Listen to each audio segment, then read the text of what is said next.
ہم بھول گئے ہوں تجھے ایسا بھی نہیں۔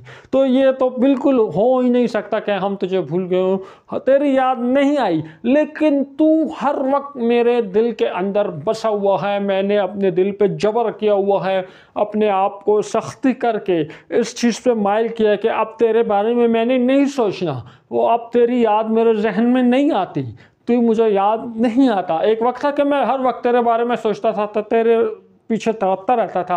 اب بے وقت مدت ہو گئی، بہت عرصہ ہو گیا، مجھے تیری یاد نہیں آئی، لیکن اس کا یہ مطلب نہیں کہ میں تجھے بھول گیا ہوں۔ تجھے میں مرتے دم تک اپنے محبوب کو نہیں بھول سکتا۔ کچھ مشکل بات اس میں نہیں ہے۔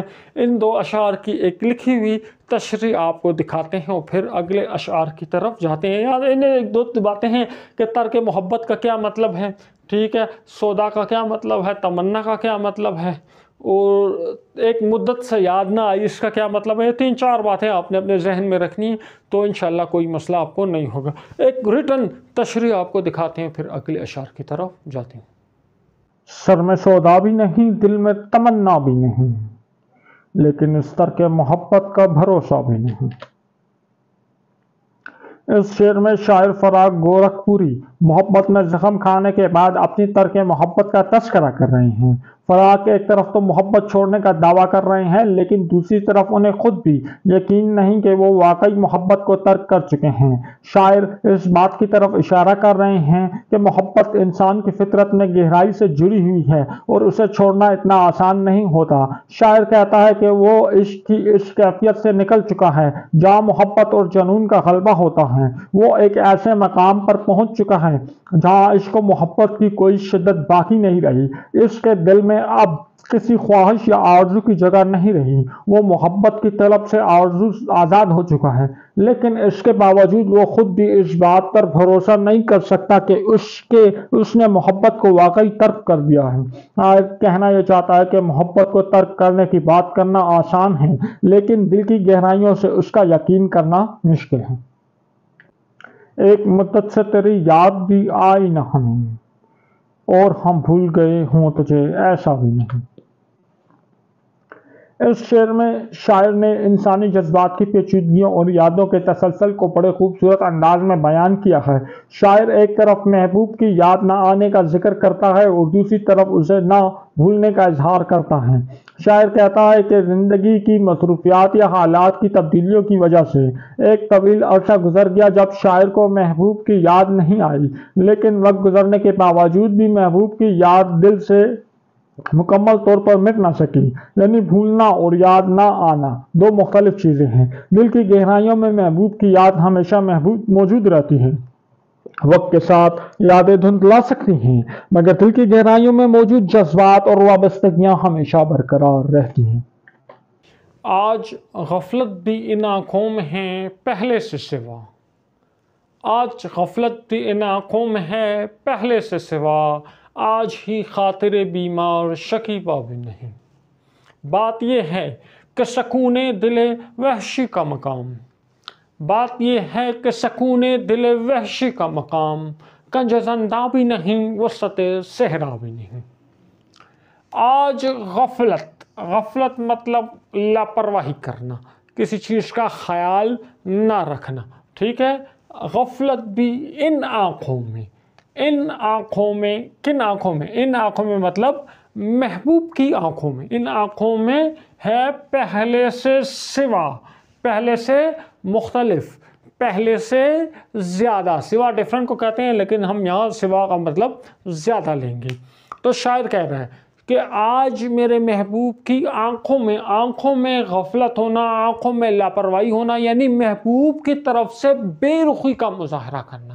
یعنی آج میرے محبوب نے کچھ پہلے سے زیادہ، بہت زیادہ بے رخی کا مظاہرہ کیا۔ یعنی میں اپنی سمپل ورڈ میں سمجھاتا ہوں کہ میں بہت شونے شونے کپڑے پہن کے اچھے اچھے بال بنا کے اپنے محبوب کے ملنے کے لیے گیا، وہ بہت تیار شیار ہو کے اسپرے مار کے گیا، اور جب میں محبوب کے پاس گیا تو محبوب نے مجھے دیکھا ہی نہیں، اس نے میری طرف ایک سرسری سی نظر ڈالی اور کہیں اور چلا گیا، یعنی محبوب نے توجہ ہی نہیں دی میری طرف، مجھ سے لاپرواہی برتی۔ تو آج غفلت بھی ہے، تو شاعر کی عاشق کی خواہش ہوتی ہے کہ اس کا محبوب بس اس کو ہی دیکھتا رہے، اس کو ہی دیکھتا رہے، اس کی طرف دیکھتا رہے، کسی اور طرف دیکھے ہی نہ۔ لیکن محبوب کی آنکھوں میں آج پہلے سے زیادہ غفلت تھی، مجھے آج محبوب کی زیادہ توجہ کی ضرورت تھی، لیکن محبوب نے آج پہلے سے زیادہ غفلت کا مظاہرہ کیا اور پہلے سے زیادہ بے رخی کا مظاہرہ کیا اور میری طرف بالکل توجہ نہیں دی۔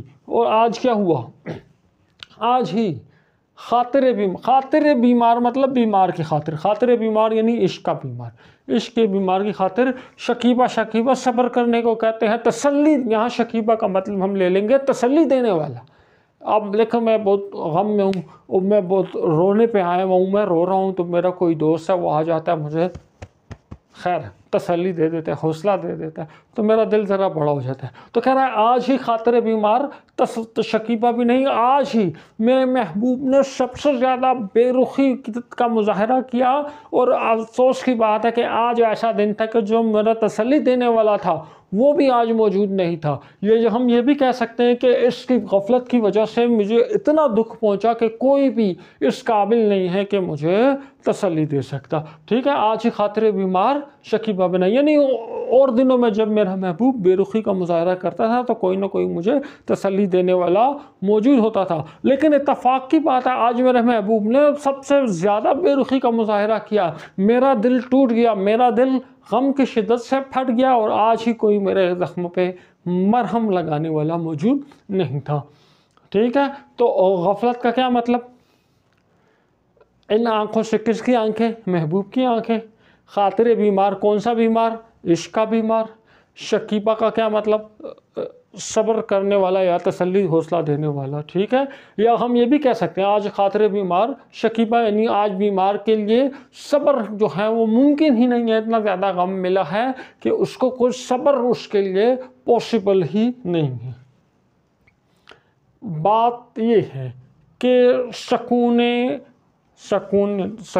دل وحشی مطلب عاشق کا دل، تو ایک عاشق جو ہے سکون دل وحشی کا مقام، یعنی دل وحشی، سکون مطلب ریلیکس ہونا، ٹھیک ہے، دل وحشی مطلب عاشق، عشق کی آگ میں پاگل ہونے والا، محبوب کے فراق میں تڑپنے والا، اس کو کہیں گے دل وحشی، کہ اس کو محبوب نہیں مل رہا، محبوب کی یاد میں وہ بالکل اپنے ہوش و حواس کھو چکا ہے، تو ایسا بے قرار دل، ایک بے اطمینان دل، اس کو ہم کہیں گے دل وحشی۔ تو اس کو سکون کہاں ملتا ہے؟ محبوب کے پاس ملتا ہے۔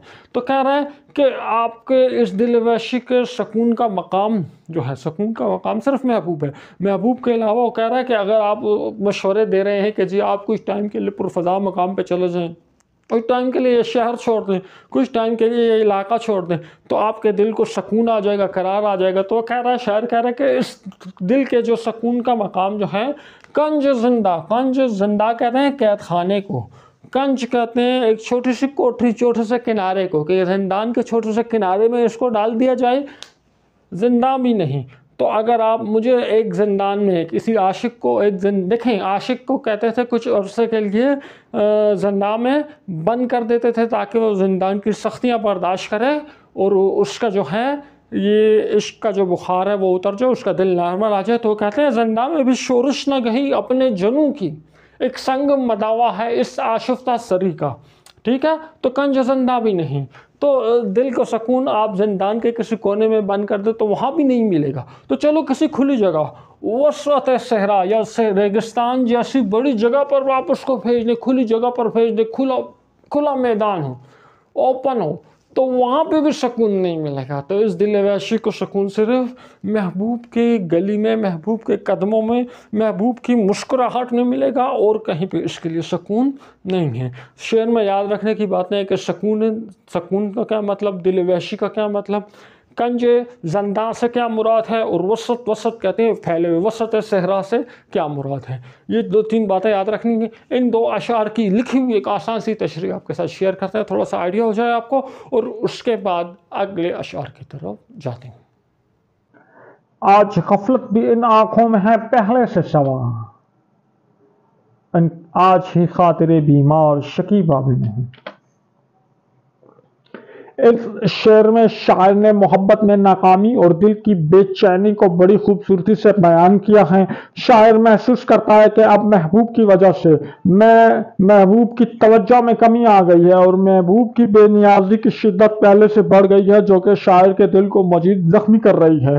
محبوب کی بے نیازی کے باعث اس کے دل میں بے چینی اور اضطراب پیدا ہو گیا ہے، اور اب اس کی برداشت کی طاقت بھی ختم ہو گئی ہے.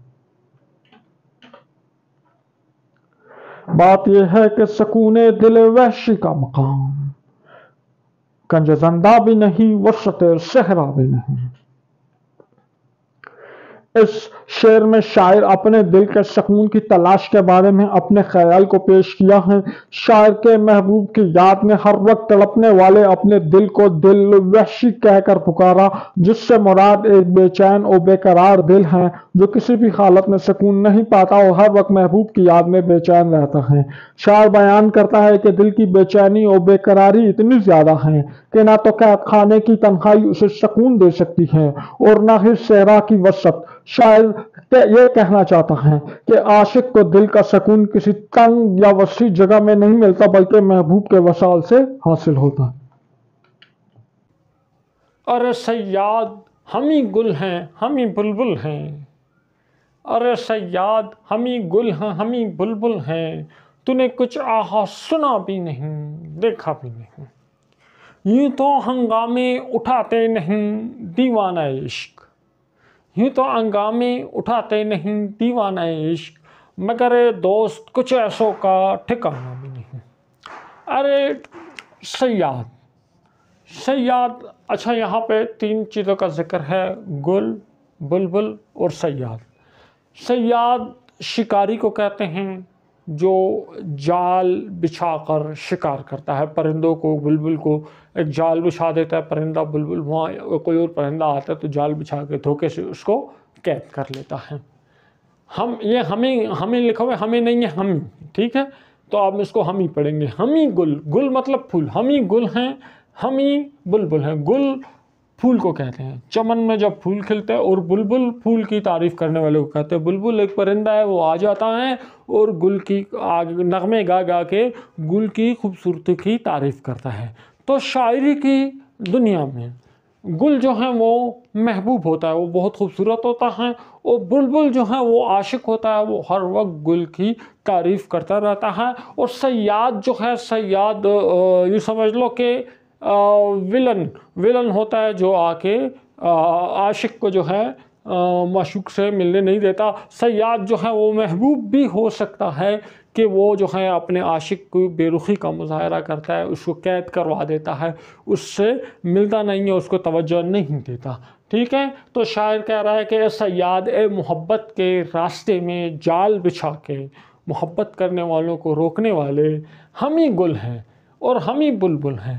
کہ جو گل ہے، جو خوبصورت ترین انسان ہے، وہ بھی میں ہوں، اور جو خوبصورتی کی تعریف کرنے والا ہے، وہ عاشق اور معشوق دونوں، میں خود شاعر اپنی محبت کی مضبوطی بتا رہے ہیں کہ میں اتنا اپنی تعریف کر رہا ہے کہ بلبل میں ہوں جو میرا معشوق ہے، جو میرا محبوب ہے، اس کی دن رات میں اس کی تعریف کرتا رہتا ہوں. اور گل یعنی خوبصورت جو ہے، میں کوئی عام بندہ نہیں ہوں، میں بھی اس چمن کا ایک گل ہوں جو اپنے محبوب کی تعریف کر رہا ہے. تو نے کچھ آہ کہتے ہیں افسوس، ٹھیک ہے، افسوس کے لیے سنا بھی نہیں دیکھا بھی نہیں. تو صیاد، تو شکار کرنے کے لیے آیا لیکن تو نے کچھ سنا ہی نہیں کہ اس باغ میں سب سے خوبصورت نغمہ کون گا رہا ہے، تو نے یہ سنا ہی نہیں، اور تو نے یہ بھی نہیں دیکھا کہ اس باغ میں سب سے خوبصورت کون ہے. یعنی شاعر کہہ رہا ہے کہ میں اپنے محبوب کی تعریف کرتا ہوں اور میں اپنے محبوب کو ڈیزرو کرتا ہوں، سب سے زیادہ تعریف کرتا ہوں، میں سب سے زیادہ خوبصورت ہوں اور محبوب کا قرب مجھے حاصل ہونا چاہیے۔ لیکن افسوس میرے محبوب نے نہ تو کچھ سنا نہ کچھ دیکھا، اوپن میرٹ پر اس نے فیصلہ ہی نہیں کیا۔ وہ اگر میرٹ کو دیکھتا، میری قابلیت کو دیکھتا تو وہ کچھ فیصلہ کر سکتا تھا۔ تو صیاد کسے کہتے ہیں، گل کسے کہتے ہیں، بلبل کسے کہتے ہیں، سنا بھی نہیں اور دیکھا بھی نہیں، اس سے کیا مراد ہے؟ ان سوالات کو ذرا ذہن میں رکھیں۔ یوں تو ہنگامے کا مطلب شور اٹھا دینا، ایک طوفان مچا دینا، کہرام مچا دینا۔ دیکھیں کوئی پاگل ہوتا ہے، وہ پاگل ہوتا ہے، وہ کیا کرتا ہے؟ وہ پتھر اٹھا کے لوگوں کو مارنے لگتا ہے، وہ چیزیں توڑنا پھوڑنے لگتا ہے، وہ طوفان مچا دیتا ہے۔ تو یوں تو ہنگامے اٹھاتے مطلب مچانا، ہنگامے اٹھانا مطلب ہنگامہ برپا کرنا، طوفان برپا کرنا، شور غل برپا کرنا، چیخیں مارنا۔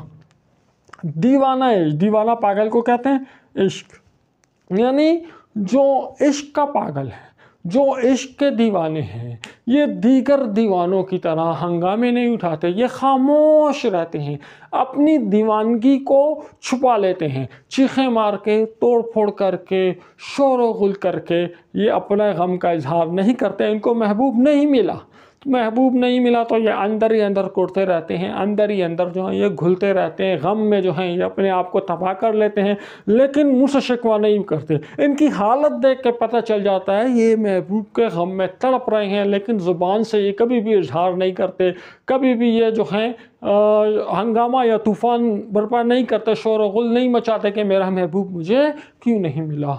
مگر اے دوست، اب یہاں صنعت تضاد کا سوال ہوا ہے کہ یہاں تعریف کی جا رہی ہے، یہاں پہ دیوانہ عشق کی تعریف کی جا رہی ہے، لیکن نیچے کیا کہہ رہا ہے کہ مگر اے دوست، کہ میرے دوست کچھ ایسوں مطلب ایسے لوگ جو دیوانہ عشق ہیں کا ٹھکانہ مطلب وہ مقام جہاں ان کو سکون مل جائے، ٹھکانہ وہ ان کا پلیس ٹھکانہ بھی نہیں، ایسے لوگوں کو کوئی ٹھکانہ نہیں، ایسے لوگوں کو کوئی مقام نہیں، ایسے لوگوں کی کوئی ایک پوزیشن نہیں ہے۔ یہ کبھی اس گلی میں پھر رہے، کبھی اس گلی میں مجنوں کی طرح پھر رہے، کبھی گریبان کو کھول کے گریبان چاک کر کے یہ محبوب کی گلیوں میں چکر لگا رہے ہیں، تو ان کا کوئی ٹھکانہ نہیں ہے۔ چلو وہ جو عام دیوانے ہوتے ہیں ان کو تو کوئی ایک مینٹل ہاسپٹل میں لے جاؤ تو وہاں ان کو سکون مل جاتا ہے، وہاں ان کی ٹریٹمنٹ ہو جاتی ہے۔ ان کا کوئی ٹھکانہ نہیں، ان کا کوئی علاج جو ہے یہ ممکن نہیں ہے، کوئی ان کے زخموں پہ مرہم وغیرہ جو ہے نہیں رکھ سکتا۔ ہنگامے اٹھانے سے کیا مراد ہے، دیوانہ عشق سے کیا مراد ہے اور ٹھکانہ سے کیا مراد ہے، یہ 3 پوائنٹس اپنے ذہن میں آپ نے رکھنے ہیں۔ ان 2 اشعار کی لکھی ہوئی تشریح آپ کو دکھاتے ہیں، پھر اس غزل کے آخری شعر کی طرف جاتے ہیں۔ ارے صیاد ہم ہی گل ہیں، ہم ہی بلبل ہیں، تو نے کچھ آہا سنا بھی نہیں، دیکھا بھی نہیں۔ اس شعر میں شاعر محبوب کے ساتھ اپنی وابستگی کو ظاہر کرتے ہوئے گل اور بلبل کی تشبیہات کو اپنے لیے اس لیے استعمال کیا ہے تاکہ اپنی حالت و خوبصورتی اور محبت کی علامتوں کے ذریعے بیان کر سکیں۔ گل سے مراد پھول ہے جو حسن اور خوبصورتی کی علامت ہے، جبکہ بلبل سے مراد پرندہ ہے جو محبت کی علامت ہے۔ شاعر کا یہ کہنا کہ ہم ہی گل ہیں اور ہم ہی بلبل ہیں دراصل محبوب اور عاشق کی یکجائی کو ظاہر کرتا ہے اور اس سے شاعر کی حساسیت اور محبت کی شدت کا اظہار ہوتا ہے۔ شاعر صیاد پر الزام لگا رہا ہے کہ اس نے محبت کرنے والوں کی تکلیف کو نہ سنا اور نہ ہی دیکھا۔ شعر کے معاشرتی پہلو پر غور کریں تو یہ بات سامنے آتی ہے کہ معاشرہ اکثر محبت کرنے والوں کی مشکلات اور ان کے جذبات کو نظر انداز کرتا ہے۔ صیاد کی بے حسی دراصل معاشرتی بے حسی کی علامت ہے۔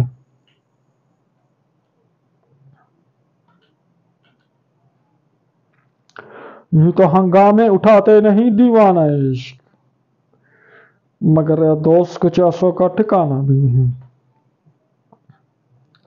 فراق اس شعر میں محبوب کی جدائی میں تڑپنے والوں کی جذباتی کیفیات کا ذکر کرتے ہوئے کہتے ہیں، شاعر کہہ رہے ہیں کہ عشق کے دیوانے ہنگامے نہیں اٹھاتے، یعنی یہ لوگ اپنے جذبات کو عام طور پر ظاہر نہیں کرتے، وہ دیوانگی میں اپنے جذبات قابو میں رکھتے ہیں اور ان کی شدت ظاہر نہیں کرتے۔ عاشق کا دل دھڑکتا رہتا ہے مگر زبان خاموش رہتی ہے، لیکن ان کی بےقراری اور عشق کی شدت اتنی زیادہ ہے کہ وہ کسی بھی جگہ سکون نہیں پاتے۔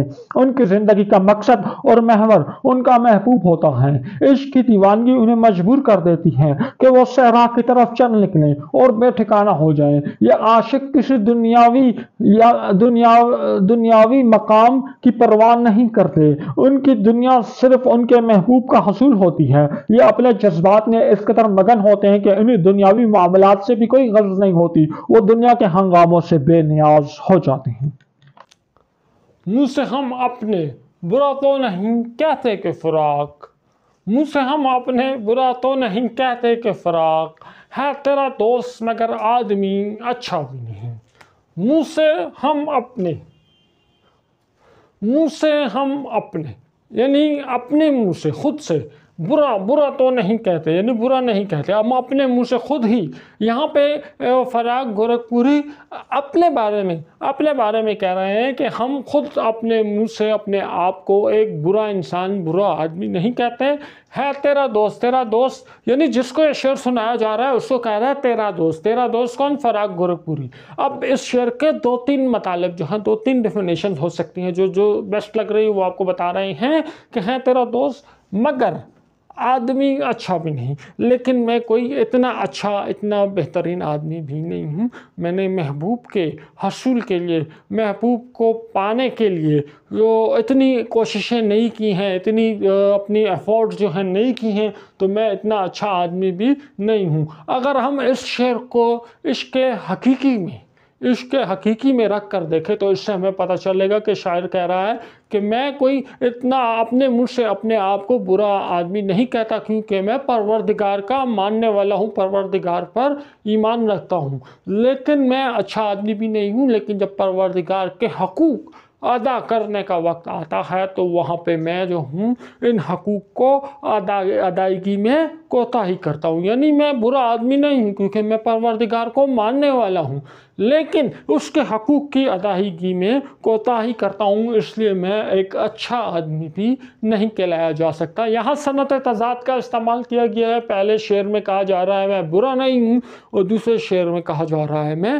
اچھا نہیں ہوں۔ تو اس کے ساتھ ہی آج کا لیکچر اپنے اختتام پہ پہنچا۔ ابھی اس شعر کی لکھی ہوئی ایک تشریح آپ کو جانے سے پہلے دکھا دیتے ہیں، اس کے بعد اگلے لیکچر میں انشاءاللہ اگلی نظم غزل کی مشق، اس غزل کی مشق کے ساتھ دوبارہ آپ کی خدمت میں حاضر ہوں گے۔ اس کے بعد اگلی غزل ہے، اس کی تشریح کی طرف جائیں گے۔ ہمیں کمنٹ سیکشن میں ضرور اپنا فیڈ بیک دیجیے گا کہ آپ کیا چاہتے ہیں کہ ایسے مزید لیکچرز اپلوڈ ہوتے رہے، اس کے علاوہ ان لیکچرز کو امپروو کرنے کے لیے ہم کیا ان میں تبدیلیاں لا سکتے ہیں۔ ویڈیو پسند آئی ہے اس کو لائک کریں، اپنے دوستوں کے ساتھ شیئر کریں اور ہمارے چینل کو سبسکرائب کریں۔ نیکسٹ ویڈیو میں ملاقات ہوگی، اپنا خیال رکھیے گا، اللہ حافظ۔ جانے سے پہلے لکھی ہوئی تشریح ضرور دیکھ لیجیے۔ منہ سے ہم اپنے برا تو نہیں کہتے کہ فراق ہے تیرا دوست مگر آدمی اچھا بھی نہیں۔ غزل کے اس مقطع میں فراق اپنے بارے میں اپنی رائے کا اظہار کرتے خود پر ہی تنقید کر رہے ہیں۔ شاعر کے مطابق اگرچہ وہ ایک برا آدمی نہیں ہے لیکن وہ کوئی بہت اچھا انسان بھی ثابت نہیں ہو سکا۔